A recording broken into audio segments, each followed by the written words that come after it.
Sumatera Selatan merupakan lumbung energi nasional.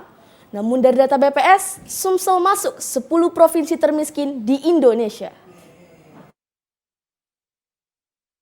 Belum optimalnya kontribusi dari perusahaan pertambangan yang ada di Provinsi Sumatera Selatan diduga menjadi penyebab Sumatera Selatan masuk ke dalam kategori 10 provinsi termiskin di Indonesia. Minimnya kontribusi itu berdampak kepada kondisi pembangunan infrastruktur maupun pembangunan sumber daya manusia di daerah ini. Yudi Febri, Ketua Pemuda Muhammadiyah, mengungkapkan untuk meningkatkan kualitas pembangunan di Sumatera Selatan, keberadaan lumbung energi perlu dioptimalkan. Harapan kami dengan isu ini, karena Sumsel ini kan lumbung energi nasional.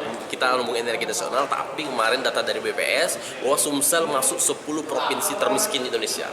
Nah, kita ingin melihat ada ketimpangan antara kekayaan sumber daya alam dan juga misalnya kesejahteraan sosial masyarakat. Nah, harapan kami bisa melihat kekayaan sumber daya alam ini dalam beberapa perspektif, ya kan? Misalnya perspektif lingkungannya bagaimana, SDM-nya kayak mana.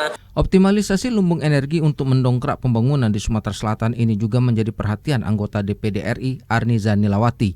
Menurutnya, pemuda dan mahasiswa dapat memberikan kontribusi dalam pembangunan untuk menyampaikan bahan kepada pemerintah pusat. Tapi ini lebih mengarah bagaimana kita melakukan satu dobrakan terbaru untuk membuka setiap orang-orang atau pihak-pihak atau perusahaan-perusahaan yang ada kaitannya dengan tambang batu bara yang ada di Sumatera Selatan ini bisa memberikan kontribusi terhadap terutama pembangunan